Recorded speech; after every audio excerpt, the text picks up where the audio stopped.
শ্রেয়া,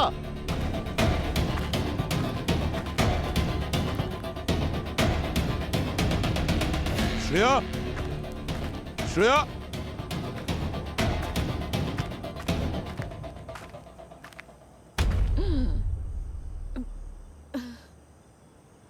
দয়া, এখানে এসো।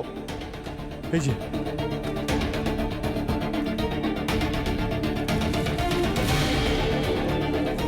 এক মিনিট,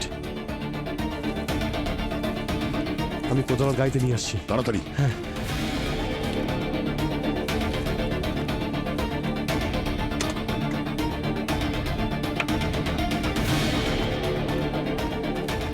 বাহ, এই নাও।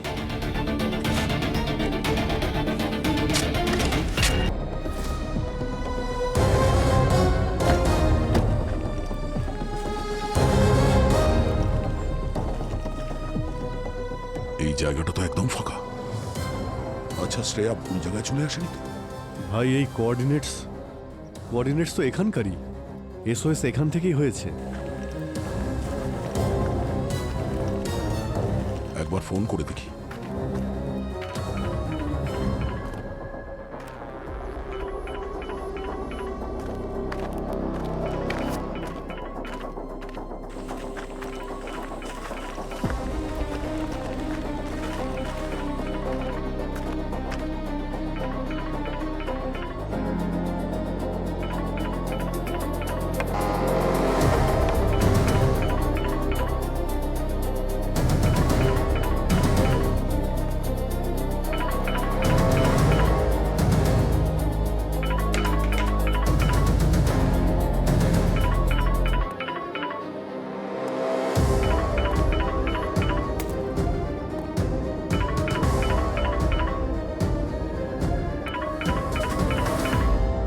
শ্রেয়ার ফোন।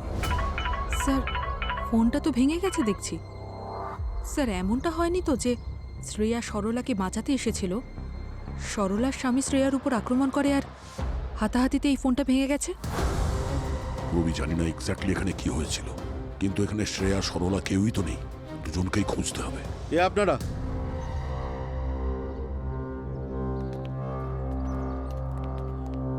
এখানে কি করতে এসেছেন? আপনি কে? আমি কে? আপনারা কে বলুন? সিআইডি। কোনো আইডি ঠাইডি আছে?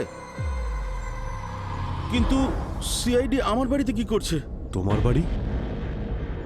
তুমি সরলার হাজবেন্ড? হ্যাঁ, আমি ওনার হাজব্যান্ড অরবিন্দ। কিন্তু সরলাকে তো কোথাও দেখতে পাচ্ছি না। সব ঠিক আছে তো স্যার? সরলা! এই, নাটক বন্ধ কর, বুঝলি? বল, সরলা কোথায়? সরলা কোথায়? শ্রেয়া কোথায়? কে কে শ্রেয়া স্যার? আমি তাকে চিনি না স্যার। সরলা মনে হয় কাছে কাছে। আমি তো ডিউটি থেকে ঘুরিয়ে এলাম স্যার। মিথ্যে কথা বলিস না। সরলা সিআইডি অফিসার শ্রেয়াকে ফোন করেছিল। ও কাঁদছিল, ও ভয় পেয়েছিল। মা, আজকে আমার জন্য স্পেশাল পায়েস বানাবে তো?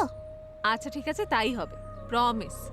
চলে এসো মা, লাভ চলে ইউ। এসো। Okay, bye. Bye bye baby. Bye bye. Bye. হ্যাঁ সরলা। দিদি দিদি, আমার বোন আমাকে নেশা করে আবার মারছে, টাকা চাইছে, আর দেব না বলাতে আরো বেশি করে মারছে।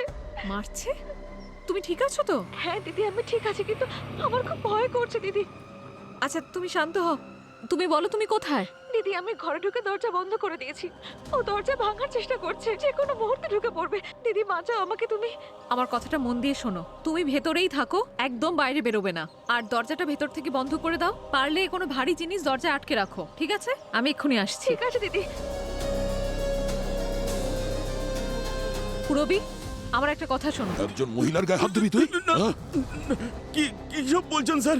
আমি তো এসব কোনোদিনও ছুঁয়েও দেখিনি স্যার। আর না কোনোদিনও ওর উপরে হাত তুলেছি স্যার। আমি তো আমার নিজের স্ত্রীকে খুব ভালোবাসি স্যার। তাহলে বাড়ির অবস্থা এমন কি করে হয়েছে? আমি জানি না ম্যাডাম, আমি তো এই পাশের সোসাইটিতে সিকিউরিটি গার্ডের কাজ করি স্যার। সারা রাত ওখানেই ছিলাম ম্যাডাম, ওখান থেকেই আসছি স্যার। মিথ্যে কথা বলা বন্ধ কর। এক মিনিট, ছাড়ো। তুই কেন মরতে চাইছিস? হ্যাঁ, আপনারা চাইলে এই সোসাইটির সিসিটিভি ক্যামেরা চেক করে দেখতে পারেন, তাহলেই তো সব জেনে যাবেন স্যার।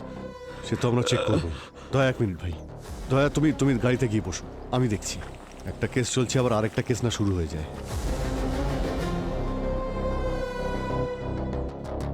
স্যার, হ্যাঁ, স্যার সরলাকে তো ফোনে পাচ্ছি না স্যার। ও নিজের ফোন তো কখনো সুইচ অফ করে রাখে না। স্যার ওর নিশ্চয়ই কিছু একটা হয়েছে। প্লিজ স্যার, আমার স্ত্রী আর আমার বাচ্চাকে বাঁচান স্যার। বাচ্চা? হ্যাঁ স্যার, ও প্রেগনেন্ট স্যার। ওর নাম্বার দাও আর ওর ছবি দাও, ঠিক আছে? দয়া স্ট্রেস নিও না, শ্রেয়াকে পেয়ে যাবো, ওকে আমরা ঠিক খুঁজে বের করবো। এই সরলা ওর লোকেশনটা এখানেই দেখাচ্ছে। ফোন সুইচ অফ হওয়ার আগে ওর লাস্ট লোকেশন এখানেই ছিল। ক্রাইম টিপ? আগেও এখানে ক্রাইম হয়েছিল নাকি? মনে হচ্ছে পাওয়ার অফ। অভিজিৎ হতে পারে এই ক্রাইম সিন ঘেরাটোপের আড়ালে এখানে কোনো অপরাধমূলক কাজ হচ্ছে।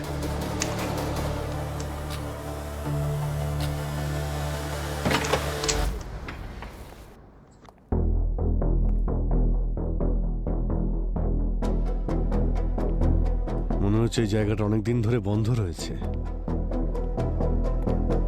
কিন্তু কি হয়েছিল এখানে?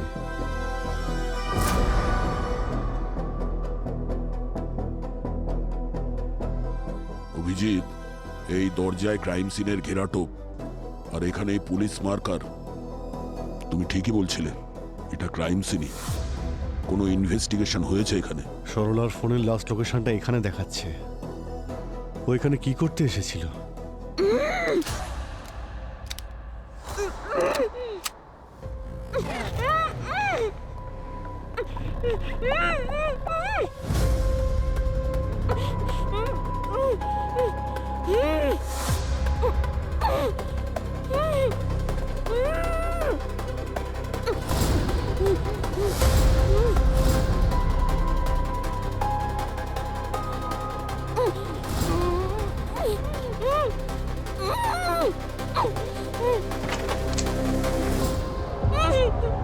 আরে সরলা, শ্রেয়া কোথায়? স্যার আমি জানি না। জানো না মানে? তুমি তোকে ফোন করে ডেকেছিলে যে তোমার স্বামী তোমার উপর নাকি অত্যাচার করছে। স্যার আমি ফোন করেছিলাম, কিন্তু ও ও আমাকে বলেছিল ফোন করার জন্য। কে কি কে বলেছিল? স্যার স্যার আজ সকালে বাড়ির বাইরে কেউ একজন আসলো। আমার মনে হলো বর এসেছে হয়তো। আমি যেই দরজা খুললাম স্যার, আমার মুখের ওপর স্প্রে করে দিল।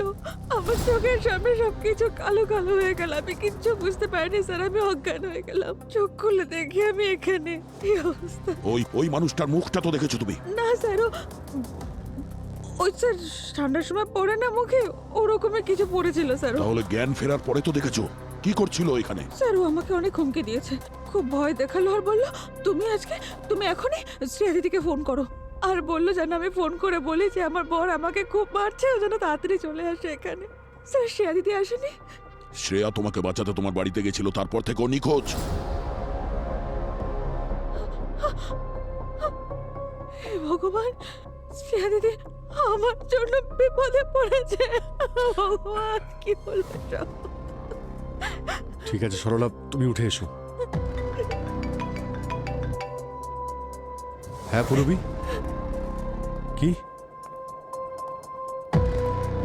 অরবিন্দ ডিউটিতেই ছিল। ঠিক আছে, সিসিটিভি ফুটেজ চেক করেছিলে তো? ওর পিছনে লোক লাগাও সাধারণ পোশাকে। হ্যাঁ অভিজিৎ, এই দেখো QR code. QR code scan করে দেখি।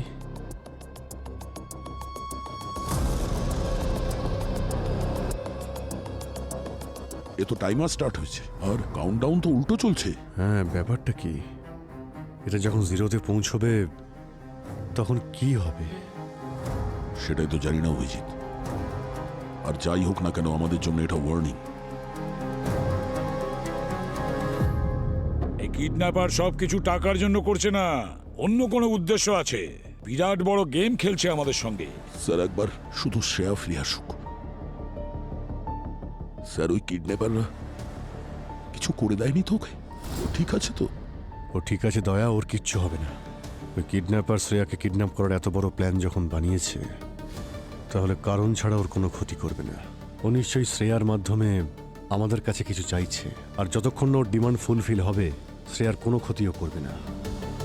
স্যার হ্যাঁ, স্যার এই ভিডিও কোনো নাল রুটার সাইট থেকে পোস্ট করা হয়েছে। আমি এটার অরিজিন ট্রেস করার চেষ্টা করছি, কিন্তু স্যার এর আইপি অ্যাড্রেস প্রত্যেকটা সেকেন্ডে জাম্প করছে, রিড আউট হচ্ছে। স্যার একটু সময় লাগবে ট্রেস করতে। না পুরবি, আমাদের হাতে সময় নেই, আমাদের শ্রেয়াকে বাঁচাতে হবে। স্যার, হ্যাঁ, সরলার ল্যাব রিপোর্ট চলে এসেছে স্যার। ওকে সোলোরোফর্ম আর ইথনজলের ওভারডোজ দেওয়া হয়েছে।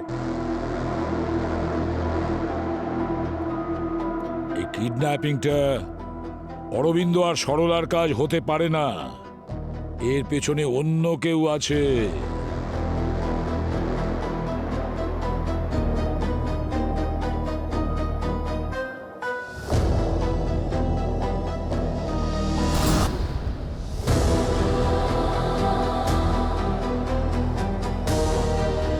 শ্রেয়া শ্রেয়া ও নড়াচড়া করছে না কেন? ও ও ও ওর কিছু?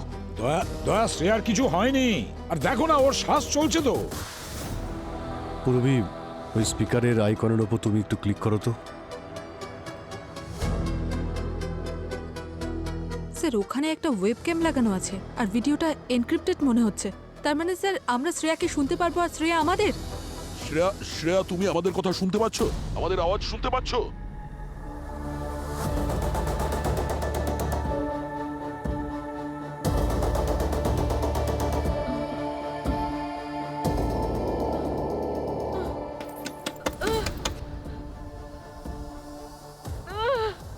হ্যালো, হ্যালো, কেউ আছেন? বাইরে বের করুন, বাঁচাও। কেউ আমার কথা শুনতে পাচ্ছেন? শ্রেয়া দুশ্চিন্তা করো না, শান্ত হও। দেখো আমি এসিপি বলছি, আমরা সবাই এখানে আছি। স্যার, স্যার আমি কিছু দেখতে পাচ্ছি না স্যার। স্যার আপনি কোথায় স্যার? আমি কোথায় স্যার? স্যার আমাকে এখান থেকে বের করুন প্লিজ। দেখো শ্রেয়া, তুমি আমাদের দেখতে পাচ্ছ না কোনো ব্যাপার না, কিন্তু আমরা তোমাকে দেখতে পাচ্ছি। তোমার কথা আমরা শুনতে পাচ্ছি, আর আমাদের কথাও তুমি শুনতে পাচ্ছ তো? তুমি একটা বাক্সতে বন্দি, তোমাকে জীবিত কবর দেওয়া হয়েছে। সিআইডি যদি তোমাকে বাঁচাতে চায় তাহলে আমি যেমনটা বলছি তেমনটা করতে হবে। একটা ক্লোজড কেসকে আরো একবার খুলতে হবে। দেখো শ্রেয়া, টেনশন করো না, চিন্তা করো না, আমরা তোমার কোনো ক্ষতি হতে দেব না, বুঝেছো? এবার শুধু এটা বলো, কি হয়েছিল? স্যার আমার কিছু মনে পড়ছে না। আমি সরলার বাড়িতে গেছিলাম আর আমার উপর কেউ অ্যাটাক করে কেমিক্যাল স্প্রে দিয়ে, আর তারপর চারিদিকে অন্ধকার হয়ে যায়। আমার কিছু মনে পড়ছে না স্যার। স্যার স্যার আমাকে এখান থেকে বের করুন। শ্রেয়া, স্যার। জ্ঞান হারানোর আগে তুমি ওখানে কিছু তো দেখেছো? ওই লোকটার মুখ কিংবা ওর বডিতে কোনো ট্যাটু কিংবা ওর আওয়াজ, যাতে আমাদের কোনো সুবিধা হয়। স্যার সবকিছু খুব তাড়াতাড়ি হয়ে গেছে, আমার কিচ্ছু মনে পড়ছে না। শ্রেয়া, এটা কিভাবে সম্ভব? তুমি একজন CID officer, you trained for this. Daya, আস্তে আস্তে। শ্রেয়া শ্রেয়া, তুমি ভয় পেও না, একটু রিল্যাক্স হয়ে যাও। তুমি কনসেন্ট্রেট করো আশেপাশে। কোনো শব্দ শুনতে পাচ্ছ? ট্রেনের শব্দ, গাড়ির শব্দ, কোনো মেশিনের শব্দ, ছোটোখাটো আওয়াজও আমাদের সাহায্য করতে পারে শ্রেয়া।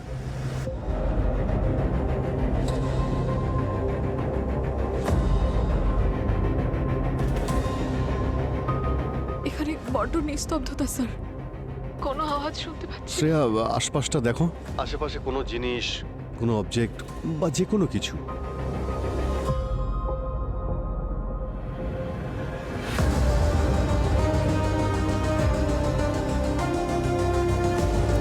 বোধহয় একটা জলের বোতল আছে।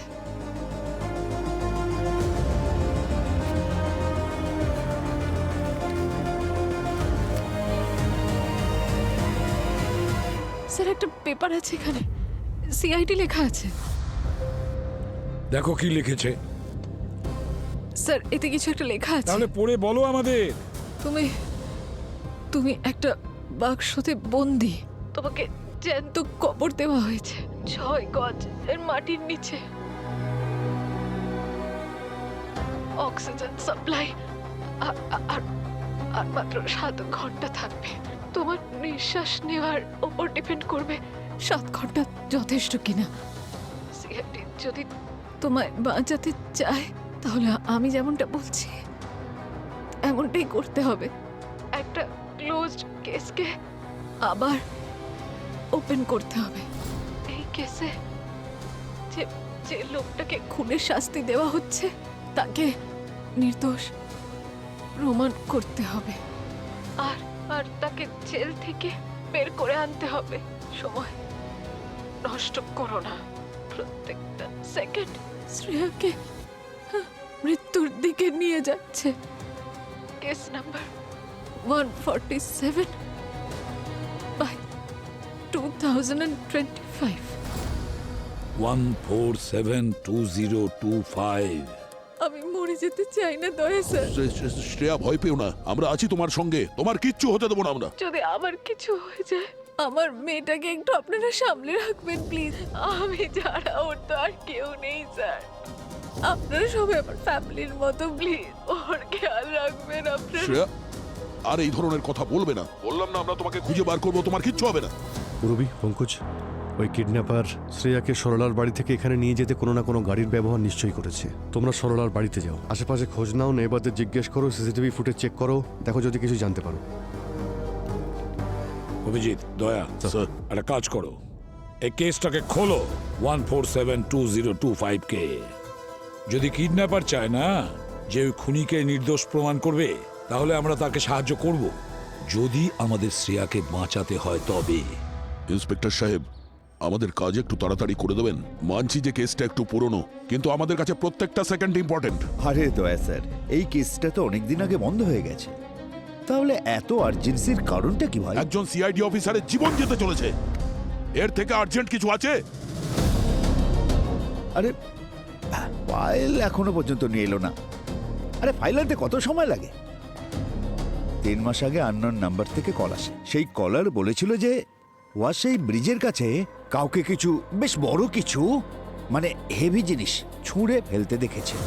আর সে আমাকে কারের নাম্বারটাও বলে দিয়েছিল, এই যে নাম্বারটা। হ্যাঁ স্যার, আমাদের টিম সঙ্গে সঙ্গে পৌঁছে যায়, ওই কারটাকে ব্রিজের কাছে আটকে দেয়। ড্রাইভারের নাম ছিল গগন। এই কাঁচটা নিচে নামা, নিচে নামা কাঁচ। কোত্থেকে আসছিস? লাইসেন্স আছে? চল ডিকি খোল, ডিকি খোল। আসলে স্যার ও খুব কনফিউজড ছিল, একটু নাটকও করছিল। ও ভাবছিল যে আমরা হয়তো কিছু বুঝছি না। যেই আমরা কারের ডিকিটা খুলেছিলাম, প্রমাণও আমরা পেয়ে গেছিলাম। মেয়েদের হাতের ওই কাঁচের চুড়ি, সেই টুকরোগুলো, আরও কিছু কিছু জিনিস। এই দেখুন স্যার। এইগুলো সব গাড়ির ডিকিতে পেয়েছেন আপনি? হ্যাঁ স্যার। তারপর আমরা গগনের বাড়িটাকে তল্লাশি করি। সেই সময় চারিদিকে রক্ত আর রক্ত, মেঝেতে রক্ত, দেওয়ালে রক্ত, চারিদিকে। আর ওই বাড়ির ওয়াশিং মেশিনে পর্যন্ত গগনের জামা কাপড় রক্তে ভেজা ছিল।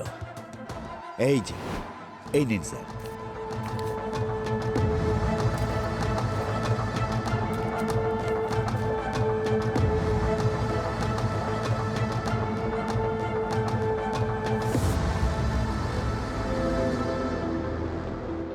এটা এটা গগনের বাড়ি?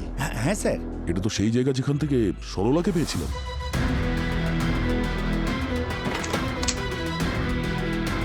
সেই জন্যই ওখানে ক্রাইম টেপ লাগানো ছিল। ওই বাড়িটা গগনের কেসের ক্রাইম সিন ছিল। স্যার, গগনের স্ত্রী সোনাক্ষী সেই রাত থেকে নিখোঁজ ছিল, আর মাত্র 1 মাস আগেই ওদের বিয়ে হয়েছিল। ফরেন্সিক রিপোর্টে কি পেয়েছেন? স্যার, সোনাক্ষীর টুথব্রাশ আর হেয়ার ব্রাশ ডিএনএ স্যাম্পেলের জন্য নেওয়া হয়েছিল, ম্যাচ করানোর জন্য।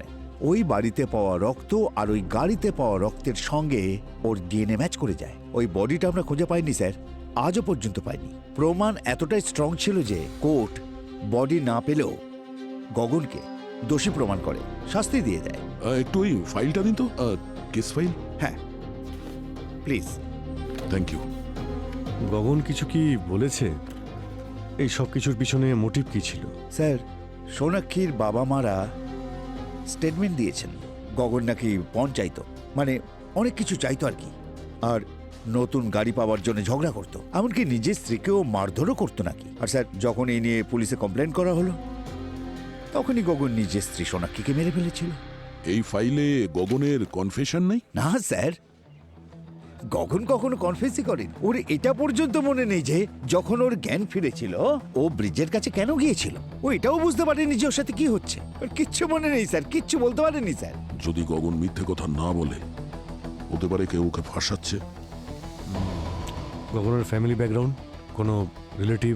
আছে স্যার, ওর বাবা মা আছে, সব সময় ওর পাশেই থাকে। ওরা সব সময় বলে ওর ছেলে নির্দোষ, কিন্তু তাতে কোনো লাভ হয়নি। কি মনে হয় দয়া, গগনের বাবা মা এসব করছে না তো নিজের ছেলেকে নির্দোষ প্রমাণ করার জন্য? কিছু বলা যাচ্ছে না অভিজিৎ। যদি কোনো বাবা তার ছেলের জন্য সিআইডি কে চ্যালেঞ্জ করতে পারে, তাহলে হতে পারে ওর মাথায় গন্ডগোল আছে, না হলে খুব কষ্টে আছে। বাঁচাও এসপি স্যার, দয়া স্যার, আমি নিঃশ্বাস নিতে পারছি না স্যার। যদি এই কিডন্যাপারটা ঠিক হয় তাহলে প্রমাণ হচ্ছে যে একজন নিরপরাধী জেল খাটছে। এমনটাও তো হতে পারে শাহরুখে, যে কেউ আমাদেরকে ইউটিলাইজ করতে চাইছে। বাঁচাও এসপি স্যার, দয়া স্যার, আমি নিঃশ্বাস নিতে পারছি না স্যার। শ্রেয়া, চিৎকার করো না, ওখানে শোনার কেউ নেই। ফর নাথিং নিজেকে ক্লান্ত করো না, হাঁপিয়ে উঠবে। Yes sir. হ্যাঁ পুরবি, স্যার সরলার বাড়ির আশেপাশের লোকজন বলছিল যে ওরা আজ সকালে সরলার বাড়ির পাশ থেকে 3টে গাড়ি বেরোতে দেখেছে। একটা ব্লু টেম্পো, একটা ব্ল্যাক কালারের এসইউভি আর একটা লাল কালারের সেডান। আর স্যার কেউই গাড়ির নাম্বার প্লেট দেখেনি, যাতে আমরা কোনো রকম লিড পেতে পারি। পুরবি একটা কাজ করো, ওই বস্তি যে এরিয়াতে আছে ওই এরিয়ার সমস্ত এক্সিট পয়েন্ট বন্ধ করো। দ্বিতীয়ত, ওখানে যে দোকানগুলো আছে, বাস স্টপ আছে, হয়তো ওখানে সিসিটিভি ক্যামেরা লাগানো আছে, তাহলে সেটার ফুটেজ চেক করো। হতে পারে ওই 3টে গাড়ির নাম্বার পেয়ে যেতে পারি আমরা। Okay sir. স্যার, হ্যাঁ স্যার গগনের কেস ফাইল। ঠিক আছে, তুমি যেতে পারো। গগন, তার মানে সেই কেসটা যার কারণে শ্রেয়া কিডন্যাপ হয়েছে? হ্যাঁ শালুখে, এটা সেই কেসটা। আমার মনে হয় এই কেসটায় সিআইডির সঙ্গে কোনো না কোনো কানেকশন আছে। সেটা লিঙ্কটাকে আর সূত্রটাকে আমরা খুঁজে বের করবই। হ্যাঁ অভিজিৎ, স্যার আমরা লোকাল পুলিশের সঙ্গে কথা বলেছি, কিন্তু সমস্ত প্রমাণ তো গগনের বিরুদ্ধেই স্যার। মনে হচ্ছে আমাদের এই কেসটা ওপেন করতে হবে। একদম ঠিক কথা বলেছো তুমি অভিজিৎ, আমারও তাই মনে হয়। আরো একটা কথা স্যার, এই গগনের মা বাবা কোর্টের রায় মানতে চায় না। ওদের বক্তব্য যে ওদের ছেলে নির্দোষ। এই গগনের বাবা একজন রিটায়ার্ড কম্পিউটার ইঞ্জিনিয়ার স্যার। আমার মনে হচ্ছে যে শ্রেয়ার কিডন্যাপে ওনারই হাত আছে, যাতে উনি এই কেসটাকে আবার খোলাতে পারেন সিআইডির উপরে প্রেসার দিয়ে। আচ্ছা, স্যার আমরা ওর বাড়িতে গিয়েছিলাম, কিন্তু ওখানকার নেইবাররা বলল গগনের মায়ের 1 মাস আগে মৃত্যু হয়েছে, আর গগনের বাবা হরিদ্বারে গেছে অস্থি বিসর্জন করতে। কিন্তু তারপর থেকে উনি আর ফিরেই আসেননি। আমরা ওর বাড়ির ভিতরে গেলাম, কিন্তু কোনো ক্লু পেলাম না স্যার, যাতে এটা জানা যায় যে ওর বাবার লোকেশন ঠিক কোথায়। গগনের বাবা কম্পিউটার ইঞ্জিনিয়ার নিখোঁজ হয়ে গেছে। স্যার এখন আমরা গগনের সঙ্গে দেখা করতে জেলে যাচ্ছি, দেখতে হবে এই ব্যাপারে ও কিছু জানে কিনা। হতে পারে এই বাপ ছেলে মিলে এই খেলাটা খেলছে। ঠিক আছে অভিজিৎ। বস, যদি এই কিডন্যাপারটা ঠিক হয় তাহলে প্রমাণ হচ্ছে যে একজন নিরপরাধী জেল খাটছে। এমনটাও তো হতে পারে শাহরুখে, যে কেউ আমাদেরকে ইউটিলাইজ করতে চাইছে একজন অপরাধীকে জেল থেকে মুক্ত করতে।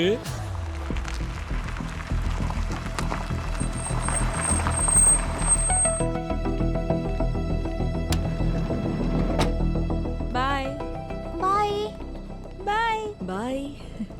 মিকা, দয়া স্যার, অভিজিৎ আঙ্কেল। ইয়া আমরা এখান থেকে যাচ্ছিলাম আর আমার মনে হলো মিকা স্কুল থেকে এখান দিয়েই যায়, তাই ভাবলাম তোমাকে আজকে আমরা পিক করি। মা কোথায়? আমাকে ড্রপ করে মা তো অফিসে চলে গেল। মা ঠিক আছে তো? হ্যাঁ মা ঠিক আছে বাবু। আচ্ছা, আমি বুঝে গেছি। মা আমার জন্য বাড়িতে পায়েস রান্না করছে, সকালেই বলেছিলাম মাকে। আর এই পায়েসের কথাটা আমরা কিন্তু সবাই জানি, তোমার মা আমাদের বলেছে।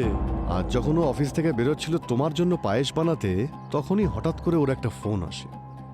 এই সময় তোমার মা একটা ইম্পর্টেন্ট মিশনে আছে, আজকে আসতে একটু লেট হবে। আবার মা আমাকে প্রমিস করেছিল যে স্পেশাল পায়েস বানাবে, মা নিজেই বলেছিল।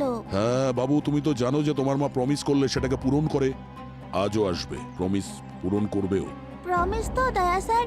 হ্যাঁ বাবু, প্রমিস। তোমার মা নিশ্চয়ই ফিরে আসবে, মানে আমি বলছি যে নিশ্চয়ই ফিরে এসে তোমার জন্য ওই স্পেশাল পায়েসটা বানাবে। আচ্ছা মিকা, তুমি এখন বাড়ি যাও, তোমার মা না আসা পর্যন্ত সরলা আন্টি তোমার সঙ্গে থাকবে। সরলা, মিকার খেয়াল রেখো। হ্যাঁ sir. Bye Mika. Bye officer, yes sir. এখানে সন্দেহজনক কিছু দেখলে ফোন করবে, ঠিক আছে? Yes, sir. অ্যালার্ট থেকো। Okay sir.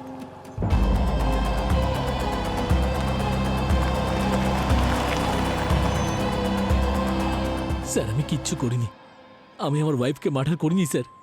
জানি না স্যার, স্যার সেদিন কি হয়েছিল। আমি তো ডিনার করে ঘুমিয়ে পড়েছিলাম স্যার। যখন চোখ খুললো দেখি আমি আমার গাড়িতে রয়েছি ওয়াসাই ব্রিজের কাছে। আমি জানি না ওখানে কি করে পৌঁছালাম। তারপর কি হলো? পুলিশ আমাকে অ্যারেস্ট করে নিল, বলল আমি নাকি আমার ওয়াইফকে খুন করেছি। স্যার পুলিশ আমাকে প্রমাণ দেখালো, রক্ত, আমার ওয়াইফের চুড়ি। স্যার ওনারা আমাকে ফটো দেখালেন ভাঙাচোরা ফার্নিচারের, আর সোনাক্ষীর মা বাবার বয়ান। আমি তখন বুঝতে পারলাম যে কেউ আমাকে একটা ফাঁসিয়েছে। তোমাকে কেন ফাঁসাচ্ছে ওরা? স্যার আমি আজ অবধি সোনাক্ষী কিংবা ওর মা বাবার কাছে পণের কোনো দাবিই করিনি। স্যার আমি একজন স্টক ট্রেডার, আমার টাকার দরকার ছিল না, আমার কাছে টাকা ছিল।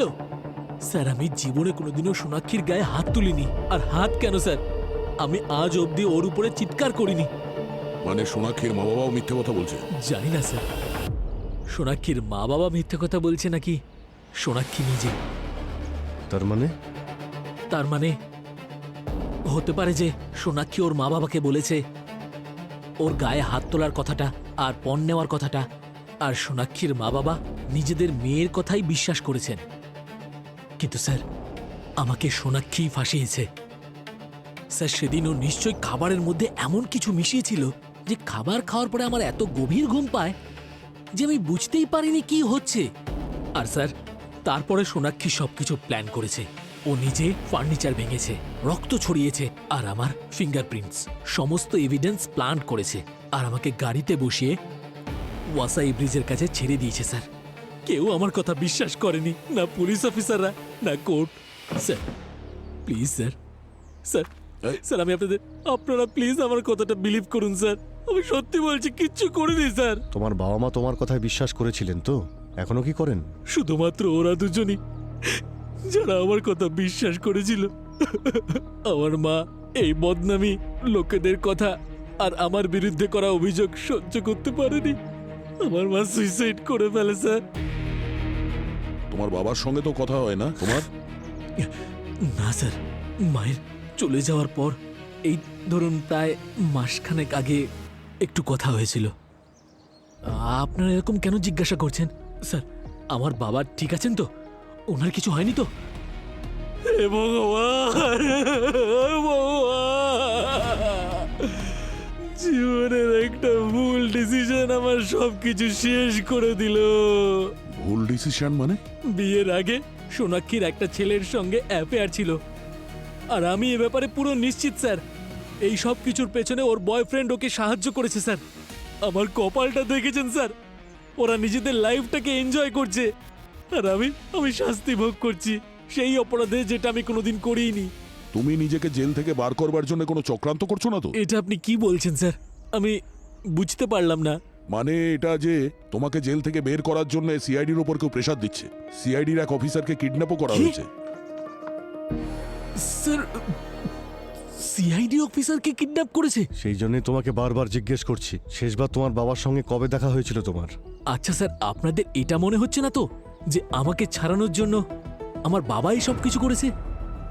এরকম হতে পারে না স্যার, আমার বাবা এরকম করতে পারে না।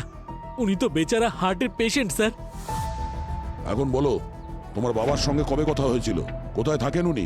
স্যার আমি বললাম তো আমার সাথে ওনার কথা হয়নি, আর আমি জানিও না উনি এখন কোথায় থাকেন। লাস্ট মান্থ উনি আমাকে একটা পার্সেল পাঠিয়েছিলেন, আয়ুর্বেদিক মেডিসিন ছিল তাতে। আমার লিভার ডায়াবেটিস আছে স্যার, তাই সেই জন্য প্রতি মাসে উনি আমাকে মেডিসিন পাঠান। ওই কুরিয়ারটা কোথা থেকে এসেছে? জেলার সাহেব এনে দিয়েছিলেন, প্রত্যেক মাসে উনিই এনে দেন।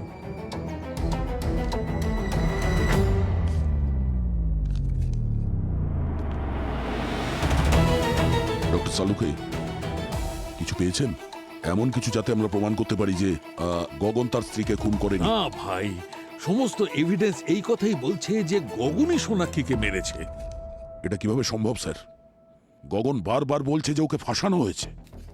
স্যার আমাদের এমন কিছু একটা করতে হবে যাতে আমরা প্রমাণ করতে পারি যে গগন কোনোভাবেই সোনাক্ষীকে খুন করেনি।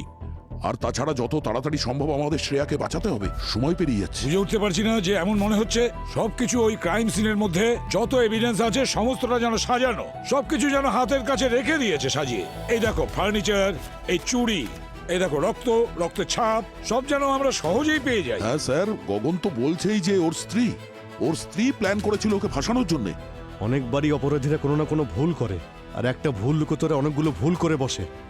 সালুকে একটা কাজ করো, হ্যাঁ তুমি আবার ক্রাইম সিনে যাচ্ছ তো, তখন নিজের ফরেন্সিক আই ভিউ দিয়ে ভালো করে দেখবে, দেখো কিছু পাওয়া যায় কিনা, আর যদি কিছু পাওয়া যায় খুব তাড়াতাড়ি আমাকে জানাবে। ঠিক আছে বস, হ্যাঁ। আমি যাচ্ছি। হয়তো এই এভিডেন্সের কারণে অন্য কোনো এভিডেন্স পেয়ে যেতে পারে। একদম।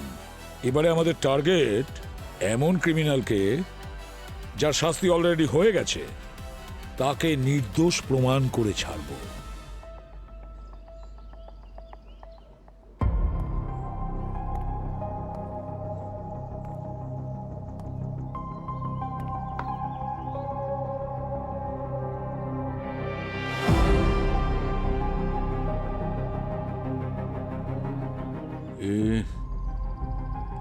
এইখানটা হয়তো মেয়েটার মাথা ঢুকে গেছিল, তারপর মাথা থেকে রক্ত এইখান থেকে বেরিয়ে এই, আর এই ঘষতে ঘষতে এখানে এসেছিল। এটা হয়তো ওর পায়ের চিহ্ন, আর ও এইদিকে গেছিল এই।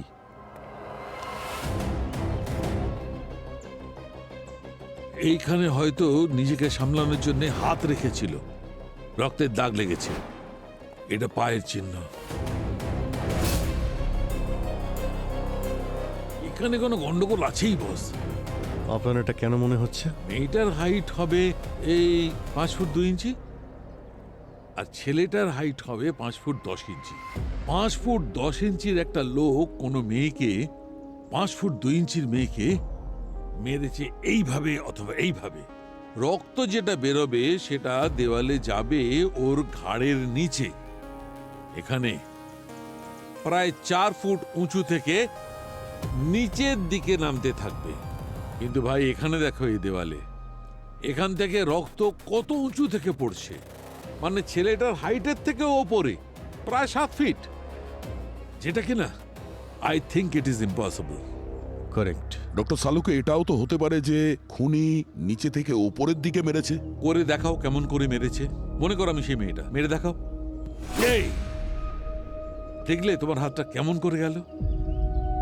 যদি এইভাবেই মারতো তাহলে অস্ত্রের সঙ্গে রক্ত ওপরের দিকে যেত, দয়া ওপরের দিকে। আর এখানে দেখো, ওপরে রক্তের একটা ফোঁটাও দেখা যাচ্ছে না, একদম ক্লিন। এটা কি করে সম্ভব? আরো একটা কথা, এই দেখো দেখো, নিচের দিকে দেখো, পায়ের চিহ্নটা ওখানে আছে, কিন্তু এখানে কোনো চিহ্ন নেই। এখানে শুধু রক্ত পড়ে আছে, কিন্তু পায়ের চিহ্ন নেই, শুধু রক্তের দাগ, ব্যাস। সেটা কি করে? তাহলে আপনার কি মনে হয় কি হয়েছিল এখানে? আমার মনে হচ্ছে এখানে কোনো খুন হয়ইনি, এসব কিছু ড্রামা সাজানো। কেউ আমাদের ঠকানোর জন্য এইগুলো করেছে, আর হাত দিয়ে রক্ত ছুঁড়ে দিয়েছে যাতে মনে হয় মার্ডার হয়েছে। তার মানে গগন সত্যি বলছিল, ওর স্ত্রীকে ও মারেনি, কেউ তো আছে যে এই ক্রাইম সিনটাকে ক্রিয়েট করেছে।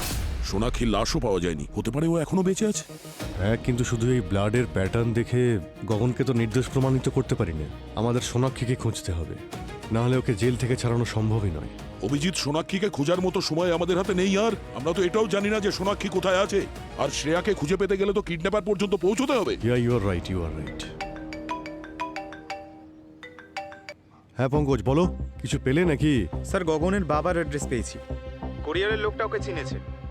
এই কুরিয়ার কোম্পানির কাছে কোনায় একটা বাড়ি রয়েছে, সেখানেই থাকে। আর স্যার, এখানে একটা ব্লু টেম্পো আছে, হতে পারে এটা ওই ব্লু টেম্পোই সরলার প্রতিবেশীরা যেটার কথা বলছিল। তার মানে গগনের বাবা শ্রেয়াকে কিডন্যাপ করেছে। Are you sure? হ্যাঁ স্যার, আমরা শিওর। বাড়ির বাইরেই দাঁড়িয়ে রয়েছি, দেখি উনি বাড়িতে আছেন কিনা। ঠিক আছে, তবে খুব সাবধানে। কিন্তু একটা কথা মনে রেখো, ওনার যেন কিছু না হয়। No fire. Okay sir.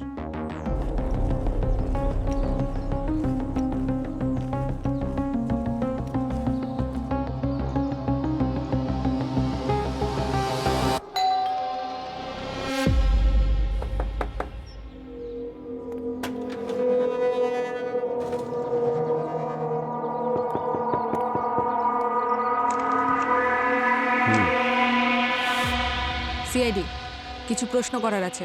আপনাকে আমাদের সঙ্গে বিউরো যেতে হবে। আপনারা গগনের কেসের ব্যাপারে এসছেন না? হ্যাঁ। 1 মিনিট।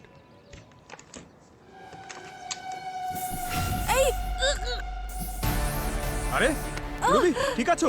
অঙ্কুশ তুমি যাও, তুমি যাও, ধরো ওকে।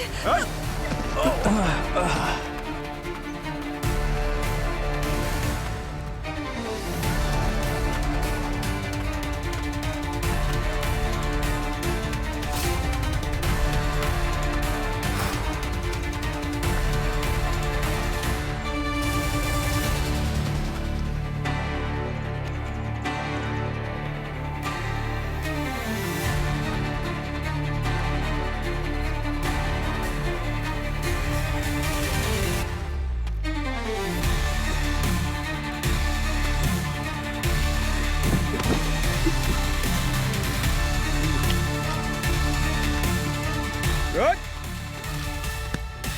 নাটক করছিস? ছাড় এটা। হ্যাঁ, কোথায় পালাচ্ছিলিস? বিপির ওষুধ? ওঠ। পঙ্কজ, এটা ওর হার্ট আর বিপির ওষুধ। খেয়েছে নাকি? হ্যাঁ, জল জল জল। জল জল নিয়ে এসো। আরে জল। এক সেক। আরে পুরবি পুরবি। স্যার স্যার স্যার, এক মিনিট।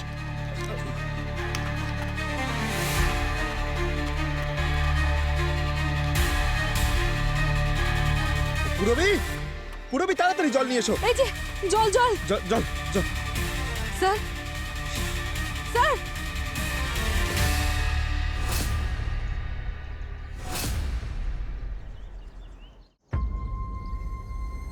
স্যার, সোনাক্ষীর সার্চ অফিসিয়ালি শুরু হয়ে গেছে স্যার। সব সোশ্যাল মিডিয়া, প্রিন্ট মিডিয়া, সব জায়গায় ওর ফটো পাঠিয়ে দিয়েছি স্যার। অ্যাওয়ার্ডও অ্যানাউন্স করা হয়ে গেছে, খুব তাড়াতাড়ি পাওয়া যাবে ওকে। ওকে পাওয়া গেলেও কি হবে? এখন কোনো লাভ নেই। যে লোকটা জানতো যে শ্রেয়া কোথায় আছে, গগনের বাবা, উনি মারা গেছেন। কি করে এখন কিভাবে খুঁজবো ওকে? হ্যাঁ, এসব তোমার জন্যে, তোমার ইরেসপন্সিবিলিটির জন্য হয়েছে পঙ্কজ। যদি তুমি ওই লোকটাকে পালাতে না দিতে না, তাহলে ওই লোকটা বেঁচে থাকতো। Sir, I am really sorry. ও হঠাৎ করে ভেতরে গিয়ে আমাদের মুখে স্প্রে মারলো, তারপর পালিয়ে গেল। আমরা বুঝতে ও পারিনি যদি কি করব। স্প্রে করতো, গুলি চালাতো, তাহলেও তুমি এটা বলতে যে আমি কিছুই বুঝতে পারিনি। সিআইডি অফিসারের এত বড় দায়িত্ব জ্ঞানহীনতা আমি দেখিনি। দয়া দয়া দয়া, দেখো দয়া, এতে পঙ্কজের কোনো দোষ নেই। ও কি করে জানবে যে ওর হার্টের সমস্যা ছিল? আরে ভাই, ফিল্ডে নামার আগে কেসের স্টাডি করতে হতো, হোমওয়ার্ক করতে হতো, কিন্তু না, ও সারাদিন মজা করে বেড়াবে। মজা করা ছাড়া ও আর কিছু বোঝে না। দয়া, স্যার,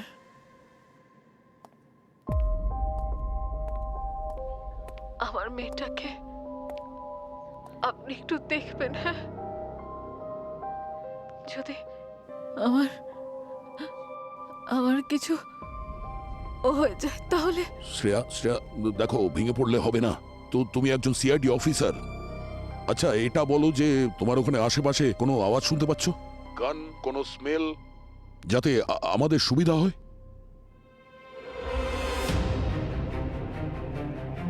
শুধু মাটি, ভেজা মাটি, আর কিচ্ছু না। স্যার, হ্যাঁ পুরবি, স্যার, আমরা গগনের বাবা টেম্পো থেকে এটা পেয়েছি। কি? স্যার, এটা দেহি স্যারের টোল রিসিপ্ট। ওই টেম্পো এই টোল পোস্ট অনেকবার ক্রস করেছে, কিন্তু কোথায় গেছে সেটাই তো বোঝা যাচ্ছে না। ওই টেম্পো থেকে আর কিছু পেয়েছো নাকি? হ্যাঁ স্যার, ওখানে একটা কোদাল পেয়েছি যার গায়ে মাটি লেগেছিল। স্যার, হয়তো কোদালটা ব্যবহার করা হয়েছে শ্রেয়াকে কবর দেওয়ার জন্য।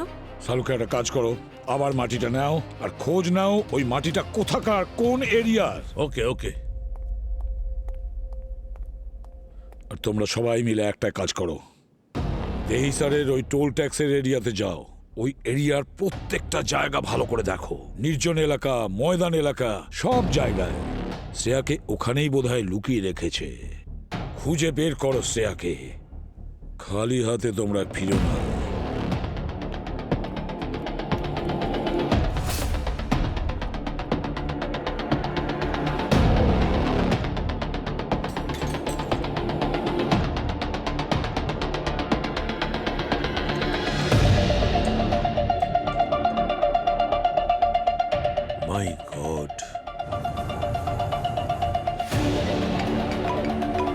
হ্যাঁ ডক্টর সালুখে। দেখো ওই মাটিটা টেস্ট করা হয়ে গেছে, আর এই মাটি থেকে আমি ডেরিয়াম নাইট্রেট আর টেলিমোনিয়াম পাউডারের ট্রেসেস পেয়েছি।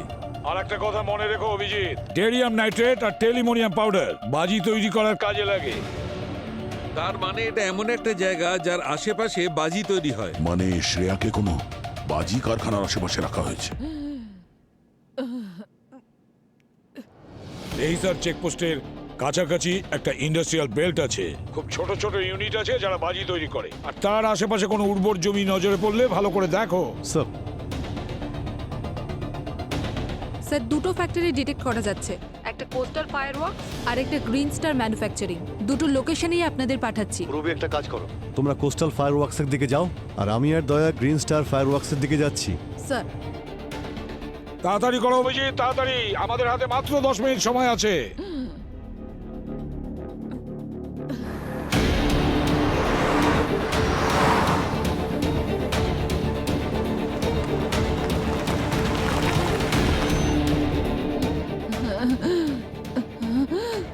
শ্রেয়া, শ্রেয়া,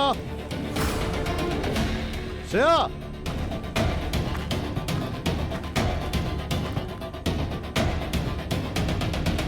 শ্রেয়া, শ্রেয়া,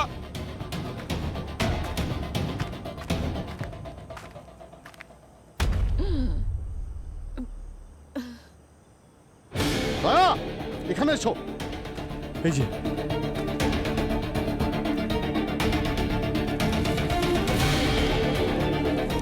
এক মিনিট,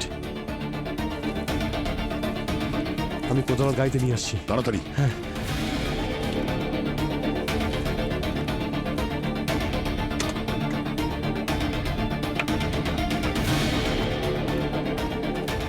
বাহ, এই নাও।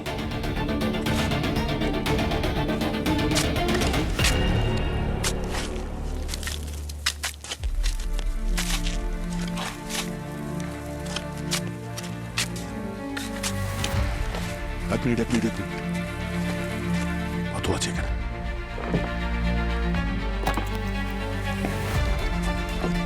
ও নো, শ্রেয়া, শ্রেয়া ওঠো, শ্রেয়া চোখ খুলো।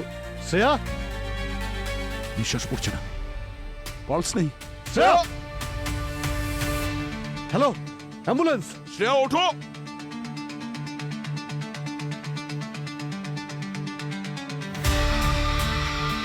অভিজিৎ,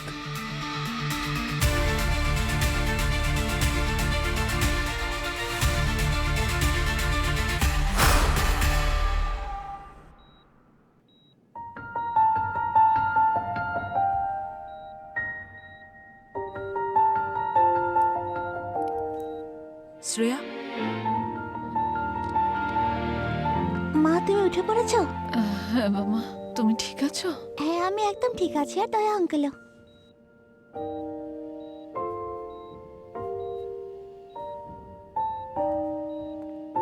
শ্রেয়া, স্যার আপনি? শ্রেয়া, দয়া স্যার 1 সেকেন্ডের জন্য তোমাকে একা রাখেনি, সারা রাত এখানেই ছিল। তুমি ঠিক আছো? হ্যাঁ স্যার। আমার তো মনে হয়েছিল তুমি। আমি কোথাও যাচ্ছি না। কি শ্রেয়া, ঠিক আছো? হ্যাঁ স্যার। তোমার মা কেমন আছে? আমি ঠিক আছি স্যার। গুড। স্যার, ওই গগনা সোনাক্ষীর কোনো খোঁজ পেলেন? কেসটা ক্লোজ হয়ে গেছে দয়া।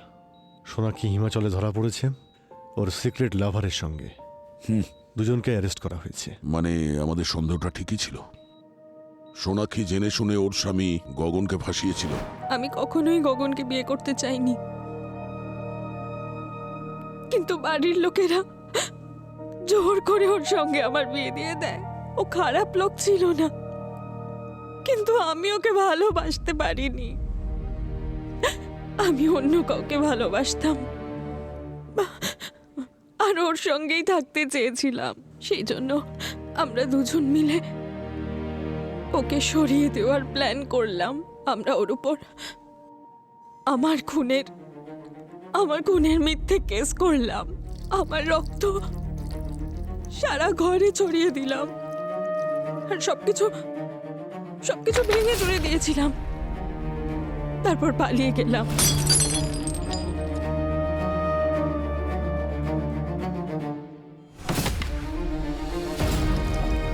এই সব আইডিয়া আমি একটা নভেল আর একটা ফিল্ম দেখে পেয়েছিলাম। স্যার, গগন নির্দোষ, নির্দোষও।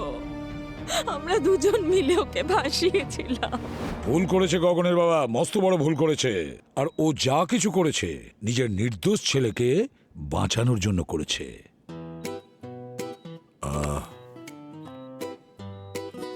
Pankaj, I am very sorry. আমার গতকাল তোমার সাথে ওইভাবে কথা বলা উচিত হয়নি। আমি একটু বেশি উত্তেজিত। আরে স্যার, আপনি আমাকে কেন লজ্জিত করছেন?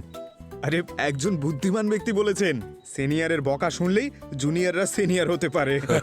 আর সিনিয়র বদমেজাজি হলে আরো তাড়াতাড়ি শিখে যায়।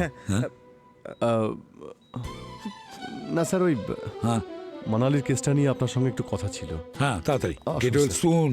ওকে, এসো পঙ্কজ। বাই। বাই। টাটা। হ্যাঁ, আমি আসছি স্যার। এসো। Thank you sir. Please don't mention. যাই হোক, আমি এখন আসছি, পরে আসবো, ঠিক আছে? ওকে।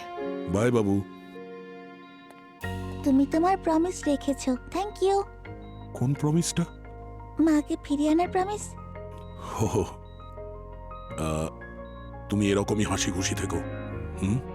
এটাই আমাদের কাছে সব থেকে বড় রিওয়ার্ড, ঠিক আছে? আর আমি যখন আসবো তখন কিছু